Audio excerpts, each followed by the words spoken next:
Você. Obrigado, Glauco. Eu queria agradecer o convite. Muito, enfim, importante esse diálogo, especialmente aqui, né, no Observatório de Inovação, porque, no fundo, as reformas a gente faz para inovação. Não tem outra motivação. A gente não faz a reforma da engenharia para ficar melhor do que estava. A agenda da reforma da engenharia é a inovação. Então, essa é a frase de início. Eu queria, enfim, cansá-los e cansá-las um pouco antes desse comentário, descrevendo um pouco a conjuntura da educação superior brasileira, que não sei se todo mundo tem o domínio dela, tá certo? Para a gente entender também qual que é o ambiente onde isso está ocorrendo e quais digamos assim, os principais problemas ou nós, ou enclaves da política que precisam ser adotados na política de educação superior brasileira. Portanto, eu vou correr o risco de fazer uma breve exposição sobre os dados do censo, esse é o último censo de educação superior, que foi publicado em 2017, ele se refere a 2016. Esse ano, lá para setembro, saiu de 2017, que vai ser feito em 2018. Muito bem. Né? Então, esse é o quadro de matrículas e ingressantes na educação superior brasileira. Eu posso ficar de pé ou tenho que ficar sentado? Pode ficar de pé. É só não se mexer muito. Perturba. O que é melhor? Que eu posso sentado, um movimento assim. Eu preciso movimentar. Mas, bom, aqui a gente vê o seguinte, né? Não, melhor ficar sentado. As matrículas alcançaram 8.400.000 em 2012. Vê-se um crescimento mais ou menos normal, não é? Não há grandes sustos no processo de expansão. Do lado está o número de ingressantes, concluintes e matrícula de mestrado e doutorado, 347.000. E a matrícula em educação à distância brasileira, quase 1,5 milhão. Né? Embaixo aqui, a concentração da matrícula, não é? 18% em licenciaturas, 61% no noturno, 24% em públicas e 76% em instituições particulares. Esse é o quadro da educação superior brasileira, em relação à matrícula. Não é? Mas o que é um pouco mais grave em relação à matrícula é a relação entre vagas oferecidas e vagas ocupadas. Em 2016 foram oferecidas 10 milhões de vagas, ou seja, foram oferecidas uma quantidade de vagas maior do que a matrícula. No entanto, foram ocupadas um pouco menos de 3 milhões de vagas, uma taxa de ocupação de 28%, não é, que caiu em relação a 2015, cuja taxa de ocupação era 34%. Tá certo? A diferença da taxa de ocupação é o que a gente pode chamar de ociosidade da oferta de vagas em educação superior. Essa ociosidade do meu ponto de vista, dramática, porque ela pode corresponder, não é, à oferta excessiva de vagas por instituições autônomas para isso, como universidades e centros universitários. Você sabe que faculdades são obrigadas a solicitar vagas de cursos no Ministério da Educação, num processo que às vezes demora 2, 3 anos por curso, não é? E tem muito pouco espaço para ampliar suas vagas. Já centros universitários e universidades podem abrir cursos, com exceção de 4 ou 5, entre eles Direito e Medicina, dentro do ambiente da sua autonomia. Ou seja, é provável que, obviamente, eles ofereçam muito mais vagas do que são capazes de ocupar. Isso seria natural, não for essa diferença de quase, não é, 72% de vagas ociosas na educação superior. Isso representa, obviamente, uma falta absoluta de planejamento, uma falta de agenda e uma falta de interação entre a demanda e a oferta. Quer dizer, quem oferta educação superior no Brasil não tem percepção da demanda, nenhuma percepção da demanda. Não é? Os cursos de engenharia estão aqui no meio, obviamente, tá certo? É onde mais ociosidade ocorre, muitas vezes. Não é? Se abre curso na expectativa de geração, né, de ocupação de sala, de caçar matrícula, de corrigir, obviamente, os custos, mas não se vê esse movimento expresso em materialidade. Então, esse é um problema sério, um problema que a política do educação superior tem que olhar e tem que refletir como é que corrige. Não é? É claro que ele está calcado na autonomia. E é claro que a autonomia da universidade é uma coisa perversa, porque se nós temos 76% de matrículas no setor particular, obviamente isso expressa também a questão das matrículas em universidades, tá certo? Embora haja um quantitativo um pouco maior, de 60% de universidades públicas em relação às privadas, obviamente as particulares têm muito mais matrícula do que a pública e tem muito menos pesquisa do que a pública. Não é? Hoje, para ser universidade no Brasil, nós precisamos de 4 mestrados e 2 doutorados, é norma regulamentar, quer dizer, está na resolução 1 de 2010 do Conselho Nacional da Educação. No entanto, as instituições abrem 4 mestrados e 2 doutorados simplesmente para conseguir expandir a matrícula. Se vocês forem ver as universidades particulares, muitas delas, talvez a maioria delas, o mestrado e doutorado sequer participa do projeto nacional, não há integração entre pós-graduação e graduação, e muito menos extensão organizada, não há nenhum tipo de política institucional capaz de sancionar aquele projeto de pesquisa, a não ser a política de expansão da matrícula. Esse é um movimento comum, normal e rotineiro. Esse movimento tem que ser atacado, porque nesse ambiente é que nós estamos buscando reformar a educação superior, e é nesse ambiente que se formam as pessoas aptas, tá certo? A constituir recursos humanos qualificados para a inovação. É nesse ambiente. Né? Então, esse é um problema que deve ser resolvido. Não é? No caso da educação à distância, a coisa é ainda mais dramática. Não é? 19% de ocupação das vagas ofertadas, dobrou o número de vagas ofertadas entre 2015 e 2016 e diminuiu o percentual de ocupação de vagas. Né? Esses dados demonstram também a fraqueza e a fragilidade do currículo da educação superior brasileira.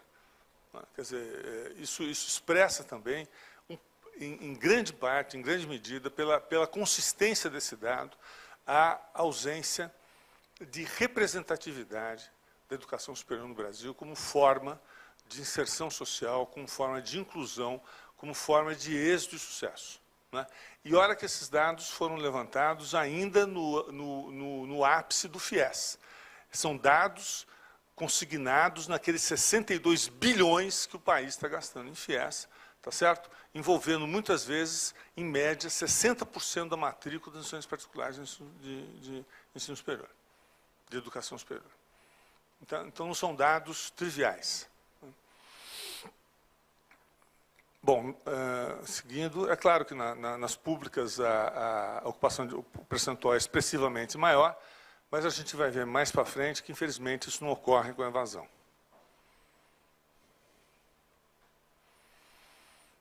Bom, aí é o que eu disse um pouco, não é? São dados referentes a número de cursos, embaixo a número de instituições. Em 2016, haviam 2.004 faculdades, 197 universidades e 166 centros universitários.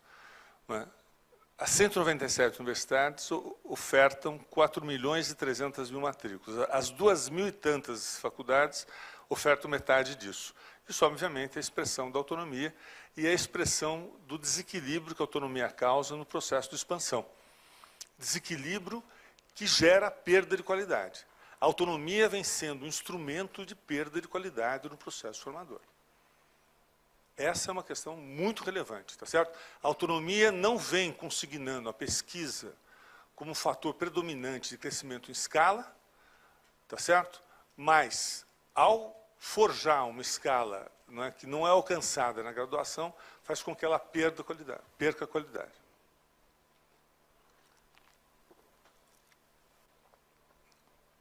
E, ou se revê a autonomia, ou se revê um pouco o papel da universidade, ou se revê um pouco o perfil institucional, ou se faz o que nós devíamos ter feito há pelo menos 10 anos atrás. Muda-se o processo avaliativo que sanciona essa expansão.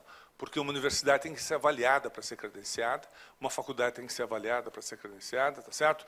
A questão dos mestrados e doutorados é um requisito legal, mas, além disso, há uma avaliação institucional, não é, que deve ser mudada. E é uma avaliação institucional rotineira para que isso tudo continue. Ou seja, o credenciamento gera recredenciamentos de 5 a 10 anos, né, ou de 4 a 10 anos, dependendo da organização acadêmica e do conceito recebido na primeira avaliação. Por exemplo, uma universidade que recebeu 5 tem 10 anos de credenciamento. Não é? Um centro universitário que recebeu 5 tem 5 anos de credenciamento. 4 tem 4 anos, para faculdade e para centro. E por aí vai. Nós temos que pensar um pouco no modelo capaz de organizar melhor o que seria um projeto institucional, o que é uma política institucional, não é? E o que é um currículo. Porque a avaliação do INEP, eu fui presidente do INEP, estou dizendo isso, né, com bastante autoridade, a avaliação do INEP não é capaz de identificar, tá certo? Políticas, currículos, políticas institucionais curriculares, não é? Gestão, agenda, nada disso. A avaliação do INEP, no fundo, é sensitiva. É um repeteco do censo. Vai lá contar doutor, contar livro na biblioteca, contar banheiro, contar escada, rampa, etc. Tá certo? Não estou dizendo que é ruim, estou dizendo que é necessário, mas está longe de ser suficiente para um processo de avaliação da educação superior, com a complexidade que a educação superior atinge hoje e com a dificuldade dos desafios a serem alcançados, tá certo? Porque é da educação superior que os desafios de inovação vão ser tratados, né, ou não. Vamos lá. Tá certo? Isso tudo gera um outro desequilíbrio, que é a concentração da matrícula na região Sudeste e Sul. Por que a região Norte é 8%? Em função da pobreza intrínseca, em função da ausência de desenvolvimento, mas por que a ausência de desenvolvimento gera uma pobreza de informação e conhecimento nas regiões? O índice de C é muito baixo. E por que é muito baixo? Ele devia ser notadamente expressivo por política afirmativa, tá certo? E foram feitos diversos, digamos assim, esforços no sentido de descrever e ampliar o aparato de informação e conhecimento na região Norte, por exemplo. Mas por que não vai? Porque a expansão feita por avaliação, a expansão feita pelo processo de balcão, não alcança a região Norte. E por que não alcança a região Norte? Porque ela se dá, nós vimos, por autonomia das universidades. E vai criar universidades na região Norte. Cada programa de mestrado e doutorado cada programa de mestrado envolve 12 a 13 doutores produtivos, tá certo? E doutorado envolve uns 18, 19 doutores produtivos. 4 mestrados e 2 doutorados na região Norte, obviamente, não é algo trivial de se acontecer. O que é normal é se ver na região Norte universidades criadas nos anos 80 e nos anos 90, que agora o Conselho Nacional de Educação está tirando o credenciamento delas por não ter atingido o requisito legal. É o caso de 2 ou 3, não é? Ou das poucas 2 ou 3 que existem no estado do Amazonas, que não conseguiram demonstrar 4 mestrados e 2 doutorados. Elas foram credenciadas há anos atrás.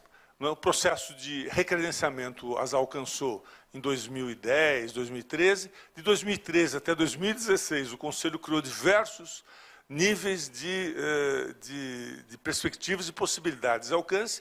Em 2016, não credenciou e mandou de volta para o MEC para que elas perdessem esse status. Isso é um drama grande para a região, tá certo? Mas é o requisito que se exige da universidade.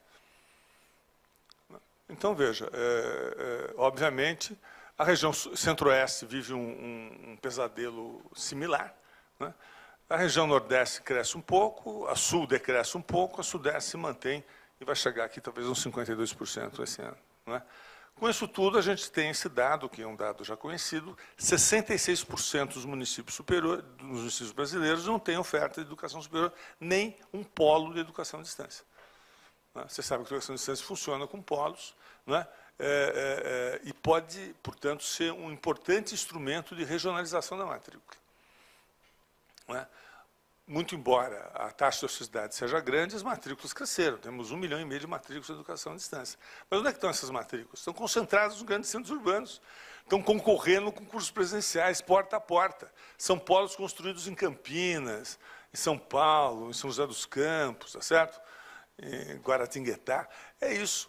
Não é? Quer dizer, não há uma política de regionalização da educação à distância. A educação à distância recebeu um forte estímulo regulatório recentemente, no sentido de poder expandir, não é, com qualidade. O Conselho fez uma resolução muito bem feita em 2016, em 2015, aliás.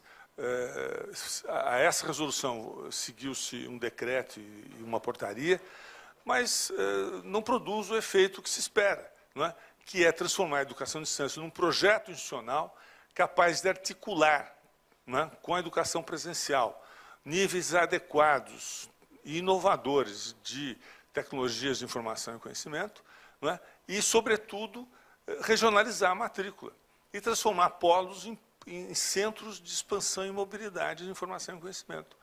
Mas não acontece nada disso. A informação e ciência passa a ser também um caça-matrícula, né, cujos polos, muitas vezes, se travestem de mini-campos, porque agora as instituições particulares criaram os cursos híbridos. Os cursos híbridos, assim, tantos por cento à distância, tantos por cento presencial. Aí você vai num polo, está lá o pessoal tendo aula presencial, não é? Porque as grandes instituições de educação superior, as mais, notadamente as de capital aberto, enxergam nisso uma expressão de valor, ou seja, eles retêm mais o aluno presencial do que a distância. Então, abre como se fosse a distância, transforma um polo que não tem a menor capacidade física, nem tem que ter, para ser uma sede de cursos presenciais, num mini-campus, né? Quando a legislação só admite campus para a universidade, mesmo assim avaliado para credenciamento, e mesmo assim só na unidade da federação. Então, vocês veem que a coisa não é brincadeira, né? Mas, com isso tudo, a gente alcança a oferta muito restrita de educação superior no país.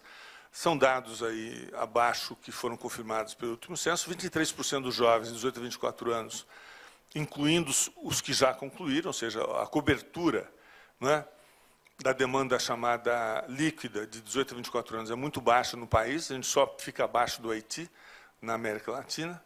Na América, 34%, que é a chamada demanda bruta, de 18 anos ou mais, 34% de matrícula, inclusive os que já concluíram, né?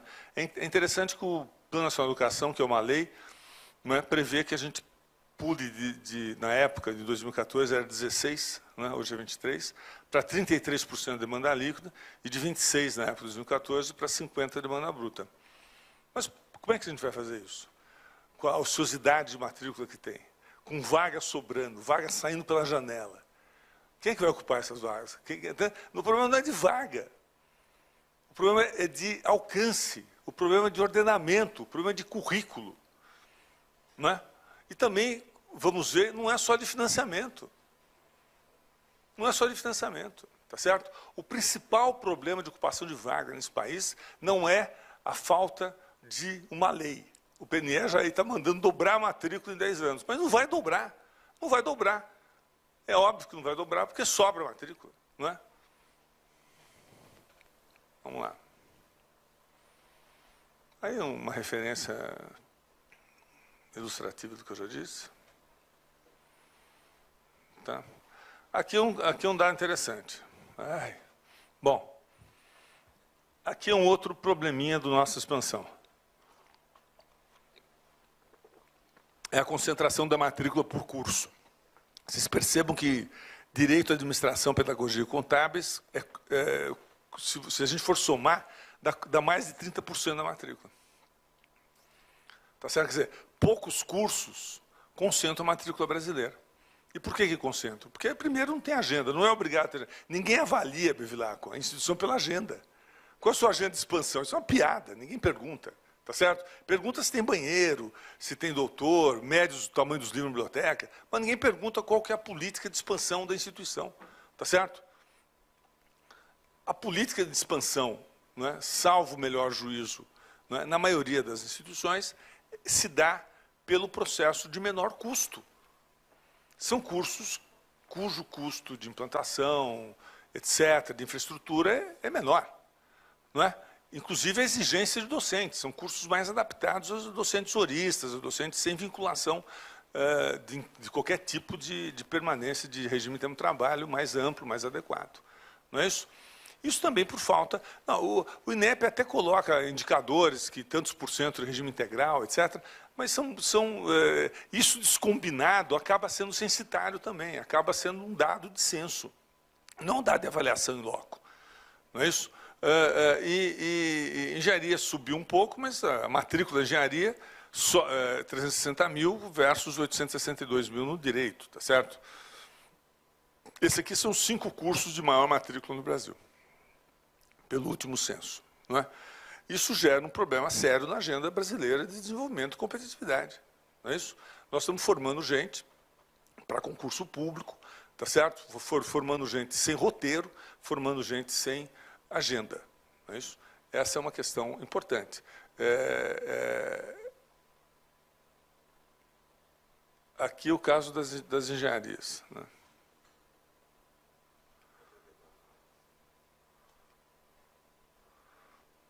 Tá certo? Engenharias comparadas.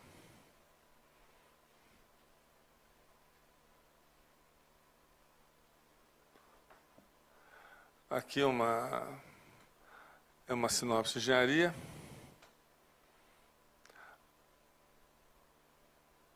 A relação ingressantes, vagas, etc.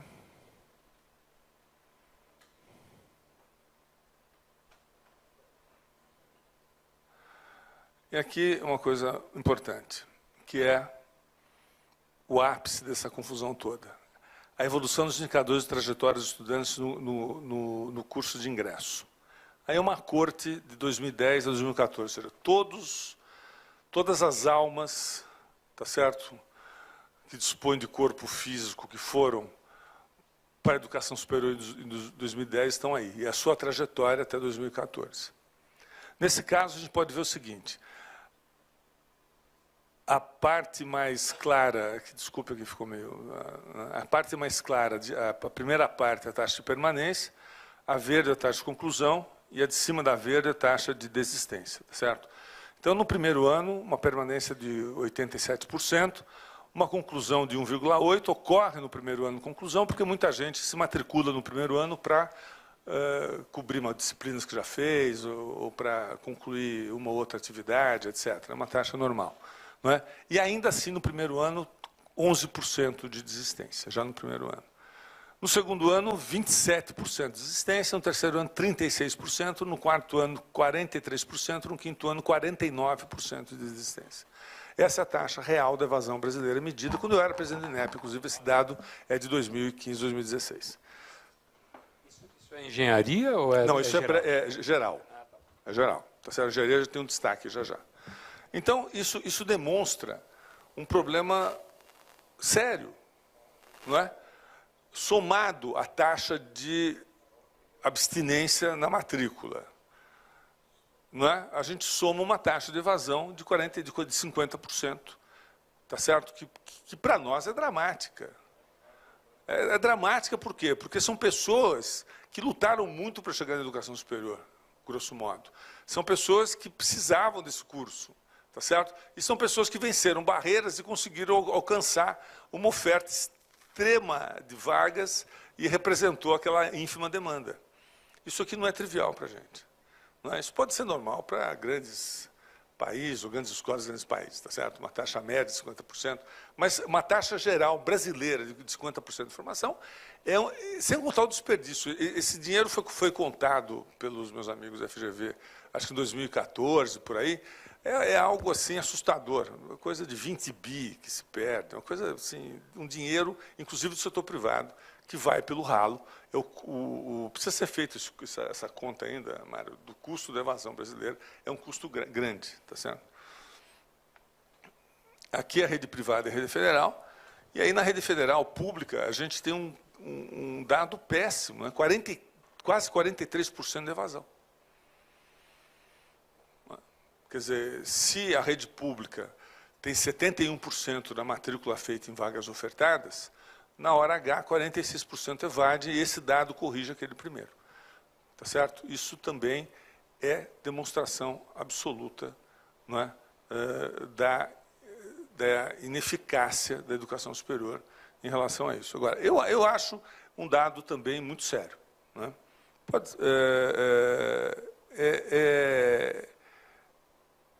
É relevante notar que de 2010 a 2014, na rede privada, foi o ápice do FIES. Né?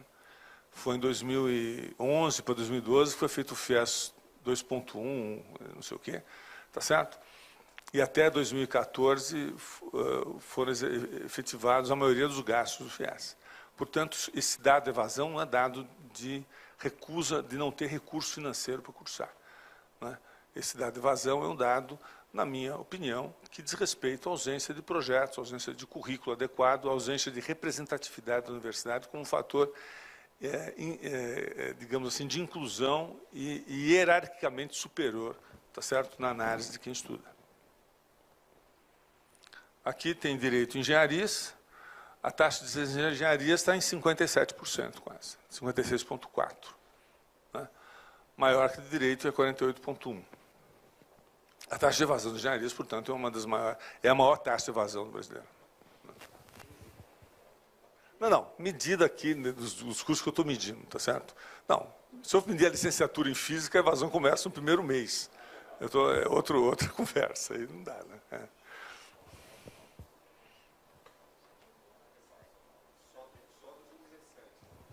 Aqui,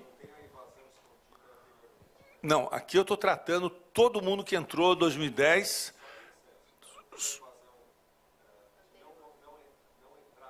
Não, isso aqui é uma corte. Eu estou falando do pessoal só que entrou em 2010. Não estou pegando os caras que vieram de trás. É isso que você está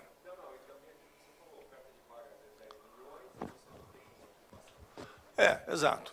Aqui é só ingressantes. Posso pedir para vocês falarem o microfone, senão tem um povo lá que não ouve. Por favor. Deixa o microfone vazando aí. Tá.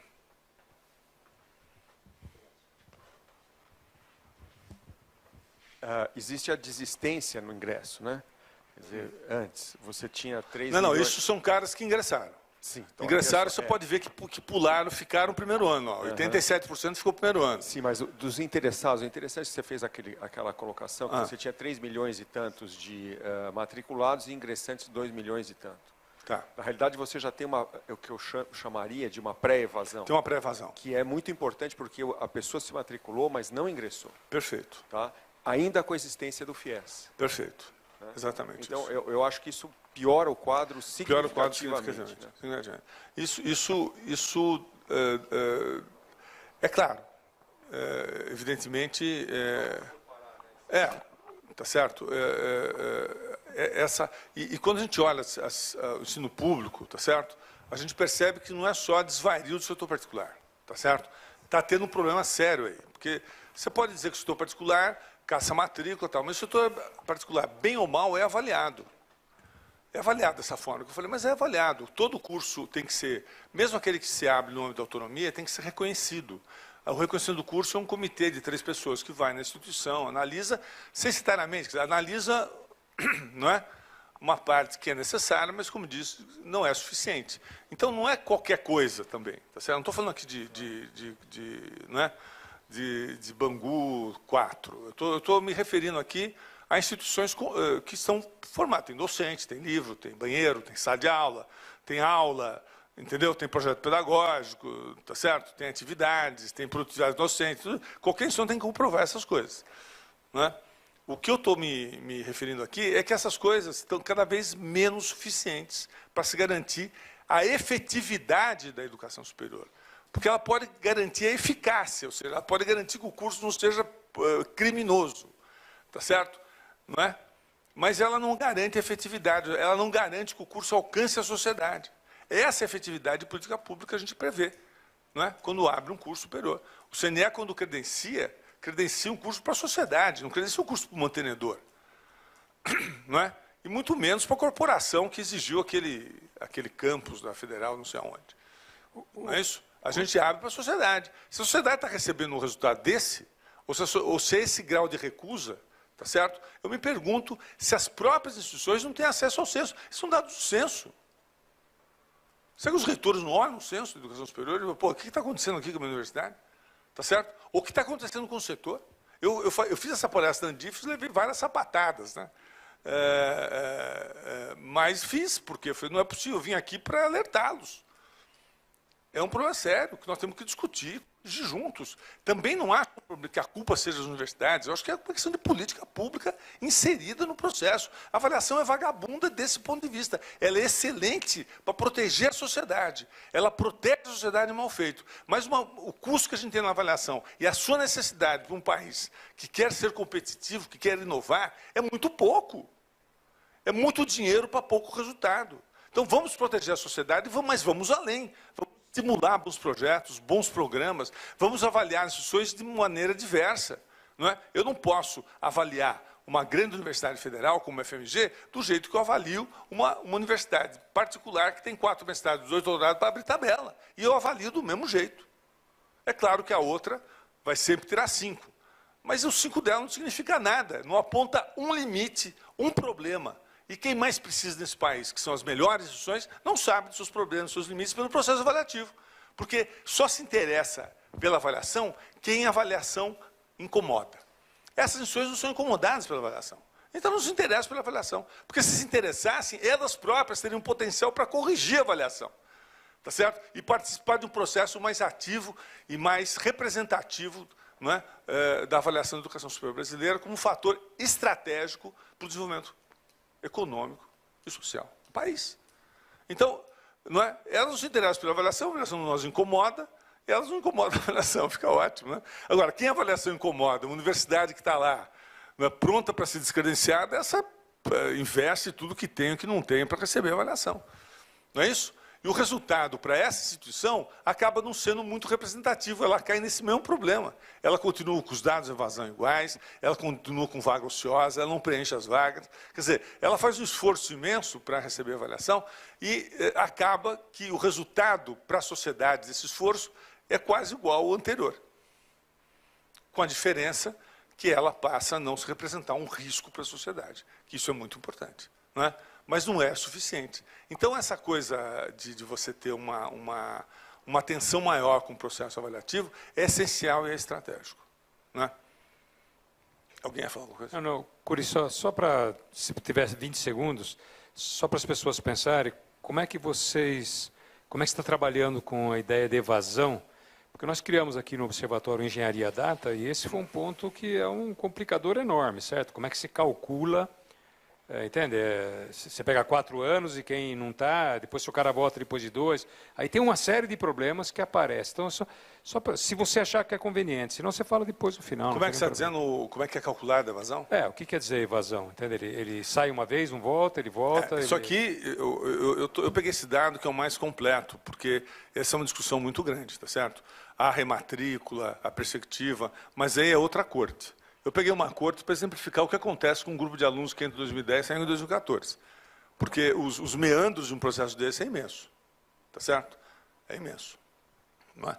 Então, esse é um desafio grande. Tá certo? Eu acho que o desafio de nós reordenarmos o currículo e de nós buscarmos, não é, dentro do currículo, uma expressão adequada de ampliação da representatividade da política institucional. Não é? Tá certo? A gente não pode, como eu acabei de dizer, não é, ter uma expressão, usei o termo vagabundo, mas eu corrijo, uma expressão pouco adequada de projetos institucionais, não é, resultados de uma aparente normalidade avaliativa, ou seja, um conceito de 3 ou 4 não gera a efetividade que ele deveria gerar. Um conceito 5 não gera a efetividade que deveria gerar. Gera bons indicadores censitários que não se transformam, não é, que tem a sua repercussão, tá certo? Opaca em relação à visibilidade que ele poderia causar à sociedade. Bom,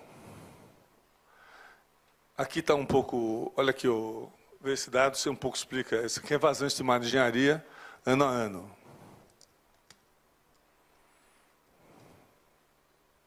Já foi maior, né? Isso, pelo menos na engenharia, ajuda a responder a sua questão, que isso é um traço ano a ano e percebe-se que ele é constante, né, desse ponto de vista. De 2001 a 2015.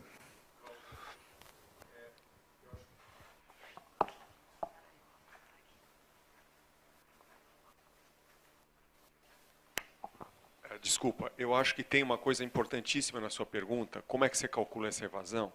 Porque é o seguinte, você considerar que um estudante com um número tal ingressou na universidade, esse estudante percorreu 2, 3 anos e saiu da universidade, e aquela vaga, por algum mecanismo qualquer, foi ocupada posteriormente, a vaga, né, porque a gente conta as vagas aqui, aquela vaga foi ocupada por um outro processo qualquer de entrada no meio do curso, etc. Muitas vezes não se trata disso, não, então não está tendo evasão porque a vaga está preenchida. Mas o estudante que deixou, a trajetória dele se interrompeu em algum momento.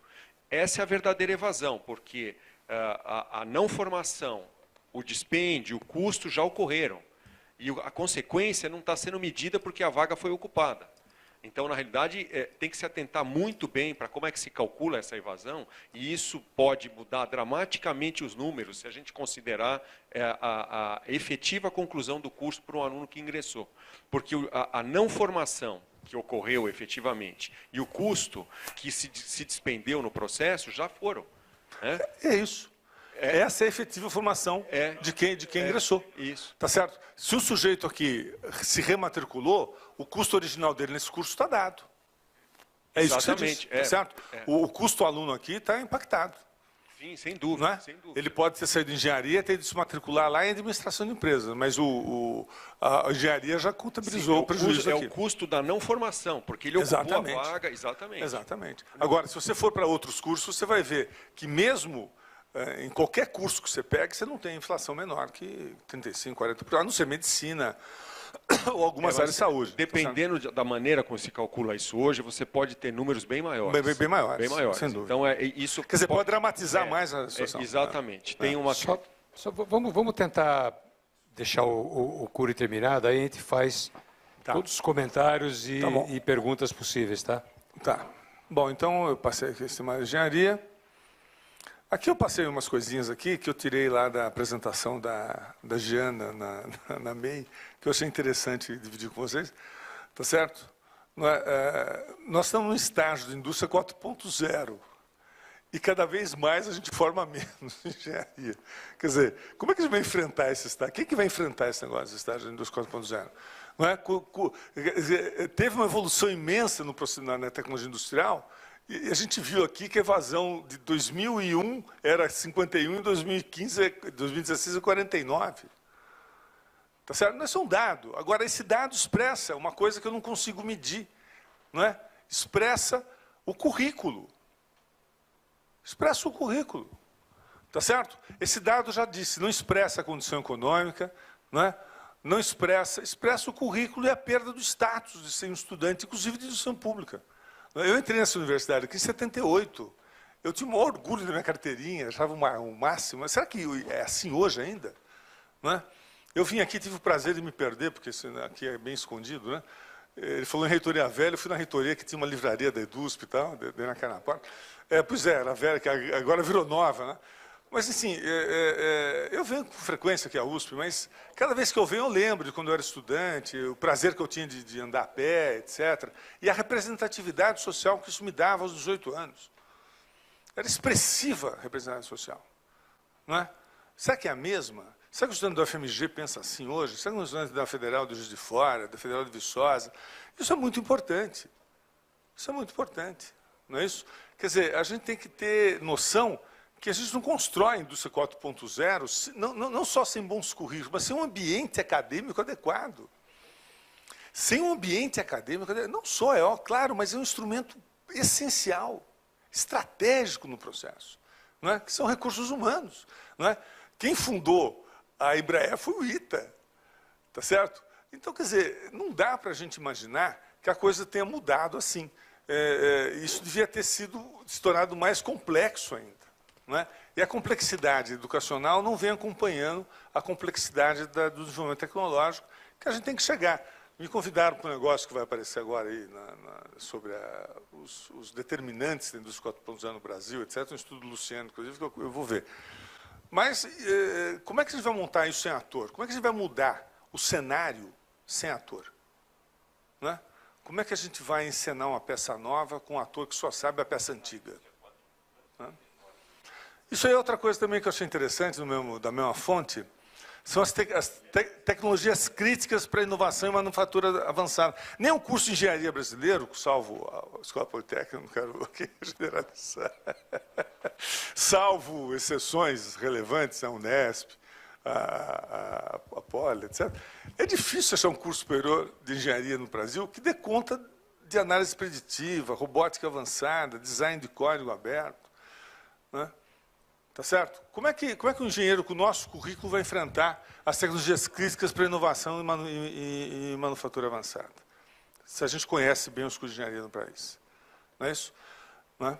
Esse é um pouco dos desafios que a gente vai falar já, que é sobre as novas diretrizes curriculares de engenharia. Não é isso? Para que engenheiros isso é feito, no caso do Brasil? Nós vamos trabalhar com qual a escala nossa de engenheiro que ocupe esse espaço ou que gere a demanda necessária na indústria para que essa oferta de mão de obra se realize. Aqui todo mundo sabe, né? Vocês sabem mais que eu, né? Caímos 22 posições. Não é isso? Caímos 22 posições, nos mantendo em 13º, Bevilacqua, ainda nos mantemos em 14º na produção científica mundial. Crescemos um pouco. Crescemos muito, não. Mas o dado de 2015 não alterou muito, 2014. Pois é.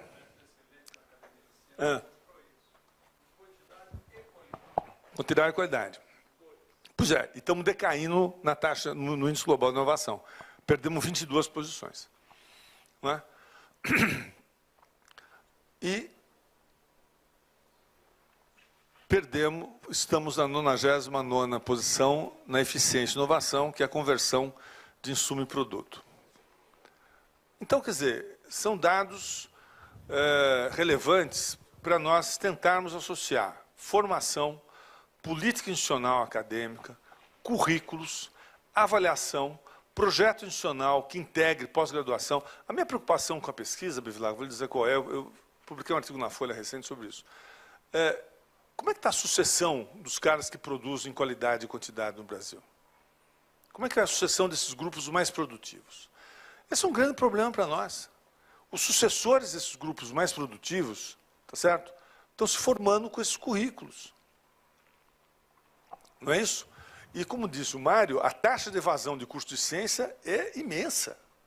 Em biologia, física e química é altíssima. Não é? Quem é que vai suceder os grupos mais produtivos brasileiros? E qual a escala desses grupos? Esses grupos produzem muito, tá certo?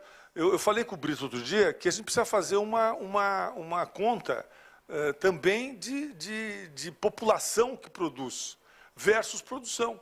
Nós vamos ganhar mais ainda, porque nós produzimos concentradamente. Concentradamente. Não é? Tanto mais se a gente considerar que 74% da matrícula está no setor particular. Esse é um dado que não vai mudar tão cedo. Não é? Se a gente considerar que 46% dos estudantes, em geral, da escola pública federal, da Universidade Pública Federal, evadem. Não é? Então, quer dizer, isso não há como isso, Bevilacqua, não impactar a produção futura. Eu não consigo ver. Somado a isso, eu vou para um outro lado, que é o processo de esgotamento dos modelos institucionais. Como é que o modelo institucional hoje, da Universidade de São Paulo, da Unicamp, está sendo visto? Como é que ele está sendo autoavaliado? A USP fez uma autoavaliação recente, mas, pelo que eu sei, ela reproduziu padrões avaliativos da CAPES, para ver a produção científica. Mas não é só isso. Como é que o modelo institucional está sendo avaliado? Como é que a pesquisa está revendo a sua agenda? Como é que o valor econômico da pesquisa está sendo colocado em pauta? Como? Como é que a sucessão está sendo gerida e administrada pelas instituições? Tá certo? Numa universidade que se produz pesquisa de ponta, competitiva, não é? E superior, muitas vezes, se a gente for destacar, não é? Em lugares muito superiores do que os países mais maduros, etc., não é? O curso de graduação dessa mesma instituição é dos anos 70. Não é? Não se ensina, não se tem um sistema de design incorporado no curso de engenharia. A transdisciplinaridade é tímida, é tímida.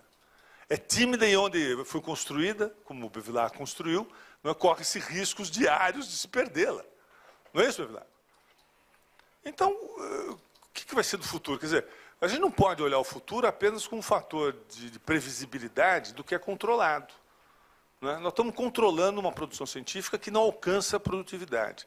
Nós estamos vendo uma reviravolta positiva, que é a qualidade acompanhar a quantidade. que era uma crítica anterior feita, né? Que a gente crescia na produção, não crescia em qualidade, em citação, etc. Corretamente, essa coisa está se recolocando de forma mais adequada. No entanto, nós não estamos acompanhando, não é?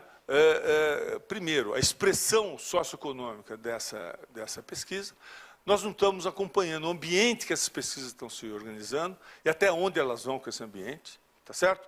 Nós estamos deixando de compreender que muito do êxito das pesquisas dependeu de agências externas às universidades, de recursos externos às universidades e de agendas externas às universidades.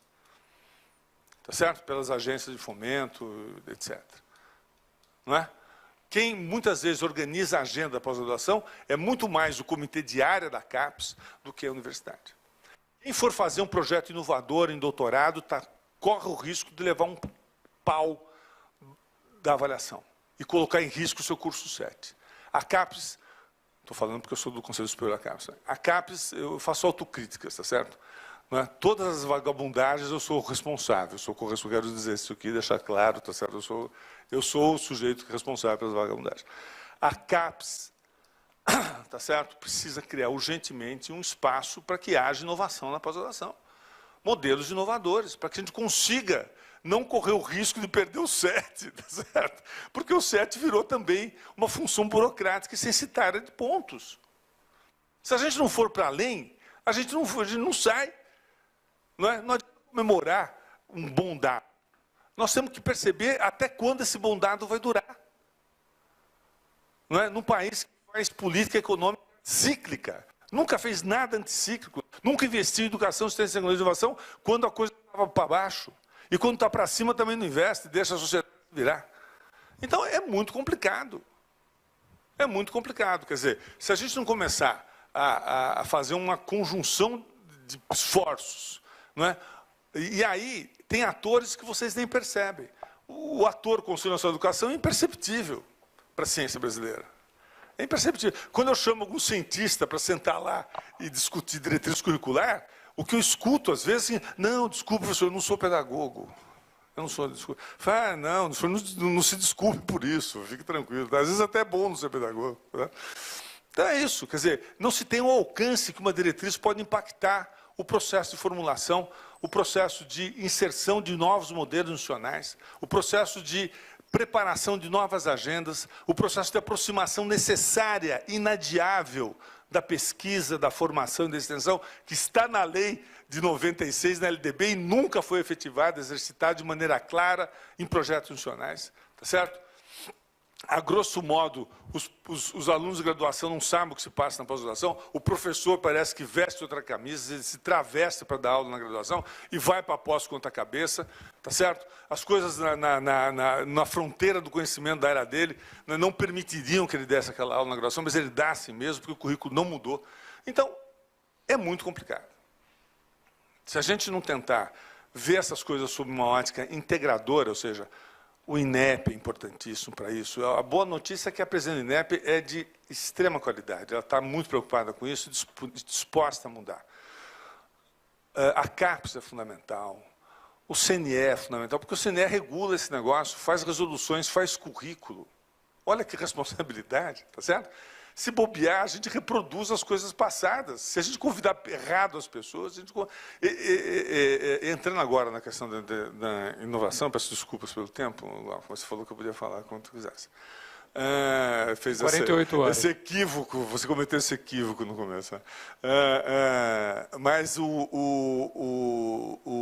CNE organizou as diretrizes curriculares de engenharia, e aqui acho que o professor José estava presente desde o início das ABENG, etc., enfrentando um pouco a ABENG em primeiro lugar. A Associação Brasileira de Ensino de Engenharia brigou comigo, dizendo que não precisava de diretriz.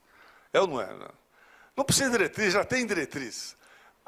Aliás, a de 2009, sei lá o quê, ainda não foi nem instalada, nem cumprida. Ou seja, ele confessou ali que a diretriz vigente da engenharia é de 74, né? Essa de 2009 não foi instalada, quer dizer. Então, é muito complexa a situação. Né? Depois tivemos que enfrentar o conjunto de coordenadores mesmo. Não é? A hora que você imagina que é uma boa nova, as pessoas reagem de maneira terrível. não é? E aí, por fim, iniciamos o processo de discussão das novas diretrizes junto com a MEI. Nunca um agente industrial pisou no CNE. Nunca.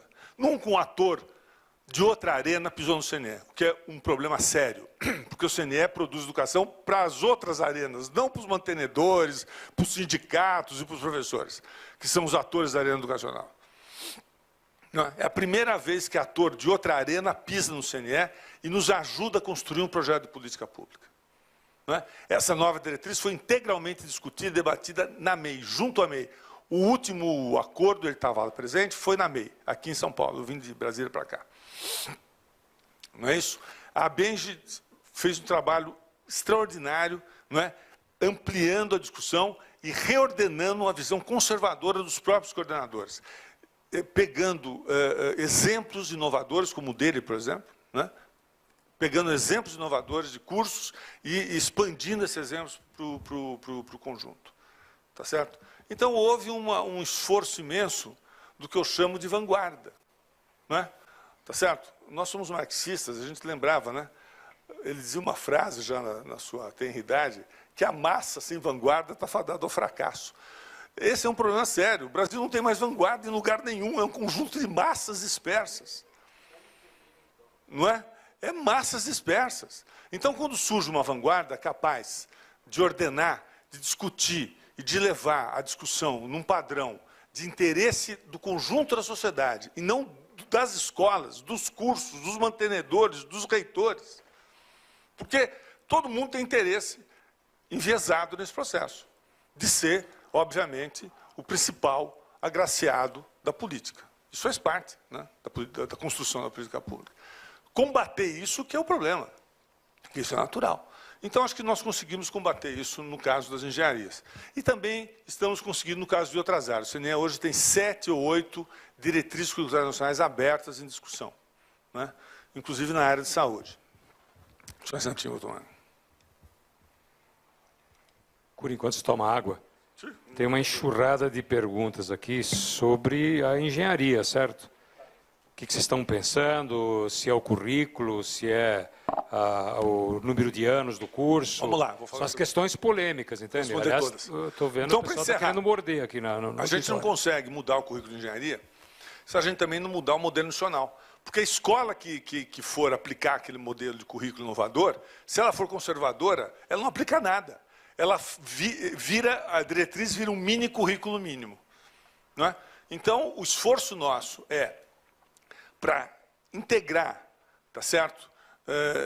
Digamos assim, procedimentos no currículo organizativos para a instituição. Porque uma parte do currículo são os conteúdos, atualizados, contemporaneizados, transdisciplinares, interdisciplinares, tá certo? Como a gente vê diversos modelos já, e o CNE visitou esses modelos, etc., junto com a CAPES, o Saraiva foi junto, inclusive, em uma das visitas. Outra coisa são os procedimentos de organização do currículo. Avaliativos, por exemplo.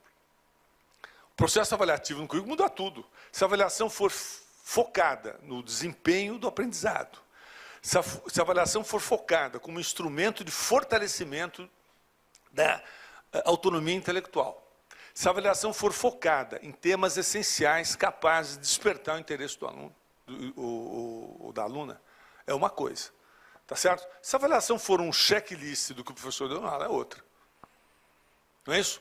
Se houver, no processo de ordenamento curricular, não é? A substituição de, vamos polemizar mais, né, coisa, a substituição de salas de aula, tá certo? Por rotas de pesquisa em disciplinas, integrando de fato pesquisa e ensino, pegando disciplinas e dispondo a disciplina sob a forma de pesquisa, organizando sessões de encontro entre docentes e estudantes e deixando os estudantes pesquisarem e concluírem o objetivo que se quer daquele aprendizado.